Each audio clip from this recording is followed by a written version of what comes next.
Assalamualaikum warahmatullahi wabarakatuh. Perkenalkan, nama saya Yepi Apita, NIM 1711310017 KPI semester 7A. Baik, kali ini saya akan membuat video presentasi dalam bentuk dialog. Materi yang saya bawakan yaitu mengenai manajemen lembaga media, itu di halaman 49 dan di bagian A yaitu lembaga media. Nah, di sini saya akan menjelaskan terlebih dahulu dan nanti rekan saya yang sebelah akan bertanya materi yang belum dipahami.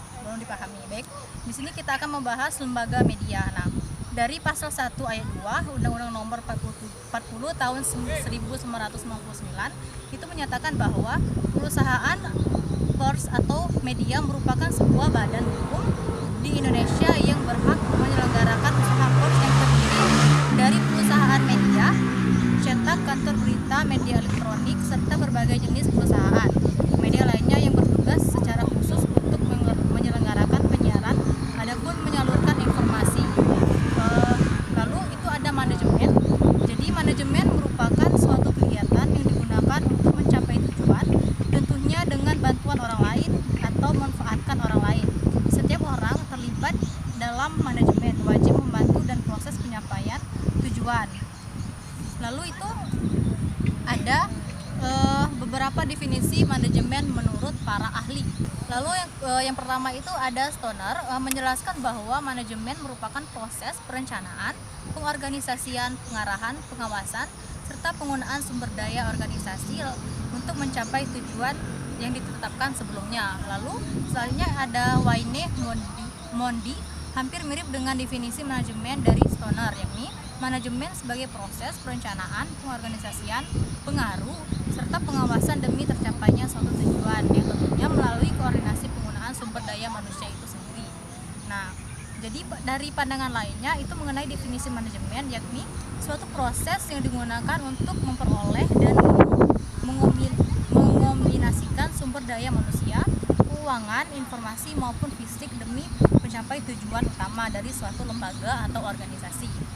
Dalam rangka mewujudkan kemerdekaan pers yang profesional, maka disusunlah rumusan mengenai standar pedoman perusahaan pers supaya perusahaan pers tersebut mampu menjalankan fungsinya sebagai media informasi, kontrol sosial, pendidikan, hiburan, serta lembaga ekonomi.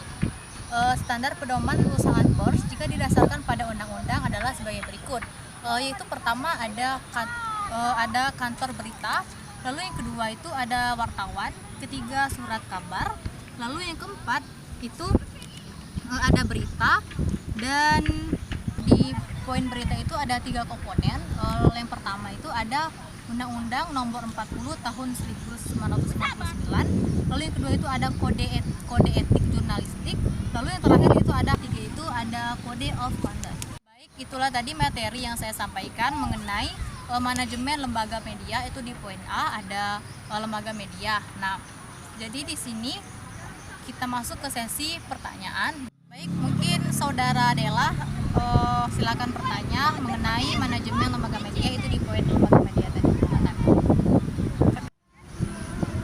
Assalamualaikum warahmatullahi wabarakatuh. Baik, terima kasih rekan Yepi. Di sini saya Dela ingin bertanya tentang materi yang Anda jelaskan tadi, yaitu apa itu perusahaan pers atau media. Jadi baik, terima kasih untuk rekan Dela. Di sini saya akan menjawab pertanyaan dari saudara Dela tadi. Saya lupa tadi menjelaskan bahwa buku yang saya pakai yaitu di buku manajemen media massa dari karangan Ade Putranto Prasetyo. Nah, dan saya mengambilnya juga di artikel yaitu di jurnal. Baik, saya akan menjawab pertanyaan dari saudara Dela tadi, yaitu apa itu perusahaan pers atau media. Nah, jadi dari pasal 1 ayat 2 Undang-Undang Dasar Nomor 40 Tahun 1999 itu menyatakan bahwa perusahaan pers atau media merupakan sebuah badan hukum di Indonesia yang berhak menyelenggarakan suatu pers yang terdiri dari perusahaan media cetak, kantor berita, media elektronik, serta berbagai jenis perusahaan media lainnya yang bertugas secara khusus untuk menyelenggarakan, menyiarkan ataupun menyalurkan informasi, jawaban dari soal pertama ya. Apakah sudah jelas rekan Dela? Jelas. Baik. Terus saya ingin bertanya kembali, apa sih itu manajemen? Ya, jadi manajemen itu merupakan suatu kegiatan yang digunakan untuk mencapai tujuan tertentu dengan bantuan orang lain atau memanfaatkan orang lain. Nah, itu tadi pertanyaan yang kedua yang rekan Dela. Apakah sudah jelas? Sudah jelas. Ya, saya ingin bertanya lagi, dalam rangka mewujudkan kemerdekaan, rumusan mengenai standar pedoman perusahaan pers supaya perusahaan pers tersebut mampu menjalankan fungsinya sebagai media informasi apa saja. Terima kasih untuk rekan Dela.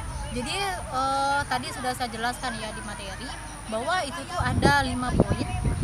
Kalau nggak salah 4 poin. 4 poin. Nah, di situ saya jelaskan tadi yang pertama itu ada kantor berita. Lalu yang kedua itu ada wartawan dan ketiga itu ada berita. Berita itu mencakup 3 poin. Ada yang pertama itu Undang-Undang Nomor 40 Tahun 1999. Lalu yang kedua kode etik jurnalistik dan terakhir itu Code of Conduct. Baik. Nah, apakah sudah paham? Ya, paham. Selanjutnya pertanyaan, apakah manajemen juga sebagai ilmu dan seni atau jurnal? Nah, baik. Dari pertanyaan rekan Dela tadi, di situ saya mengambil di jurnal atau artikel yaitu manajemen sebagai ilmu dan seni. Nah, jadi pada dasarnya manajemen tidak dapat dipisahkan dengan segala aktivitas dalam kehidupan manusia, terutama dalam kaitannya dalam kehidupan kelompok atau organisasi. Jadi manajemen disebut juga instrumen yang sangat menentukan dalam kehidupan suatu organisasi.